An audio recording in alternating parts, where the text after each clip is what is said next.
चला मंडळी, आज आपण चिवळाच्या भाजीचे मुटके बनवू। आता मी ही चिवळाची भाजी स्वच्छ धुवून साफ करून घेतली। आता हिला आपण बारीक करून घेऊ। तर भाजी बारीक करून घेतली। आता त्याच्यामध्ये हे सामान टाकू। लसूण मिरचीचा ठेचा, कोथिंबीर, मीठ, हळद, तिखट, तीळ आणि जिरे हे सगळं ह्याच्यात टाकून घेऊन मिक्स करू। आता ह्याच्यात सगळं मिक्स करून घेतलंय। आता ह्याच्यात पीठ टाकून घेऊ। आता ह्याच्यात मी ज्वारीचं, बाजरीचं, बेसन पीठ आणि गव्हाचं पीठ टाकून आता आपल्याकडे होते तेवढे सगळे पीठ टाकून घेतले। आता ह्याच्यात थोडं थोडं पाणी टाकून मळून घेऊ। आता आपलं पीठ मळून झालंय, जसं आपल्याला चपातीला लागतंय तसं मळून घेतलंय। आता थोडंसं हाताला तेल लावून थोडं थोडं पीठ घेऊन त्याचे आपण असे मुटके तयार करून घेऊ।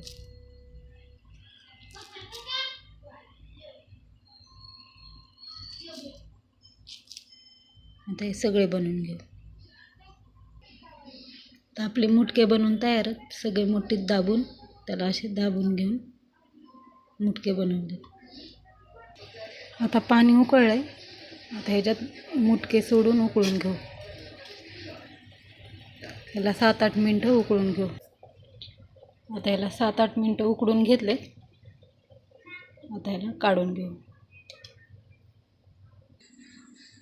आता आपले मुटके उकडून झालेत। आता त्याला तव्यावर परतून घेऊ। आता तेल तापलंय, त्याच्यावर टाकून घेऊ।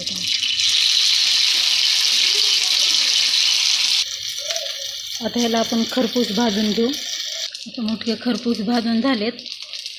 तुम्हाला उकडून खायचे असले तुम्ही उकडून बी खाऊ शकता, पण मुलं उकडलेले खात नाहीत ना, म्हणून असे त्याला असे कडक भाजले ना मुलं खातात। चिवळाची भाजी उन्हाळ्यात खाल्लेली चांगली असते, शरीरामध्ये थंड पडतं भाजीने। तुम्हाला हे चिवळाच्या भाजीचे मुटके आवडले असेल तर व्हिडिओला लाईक, शेअर, सबस्क्राईब करा। धन्यवाद आणि हो, फॉलो पण करा।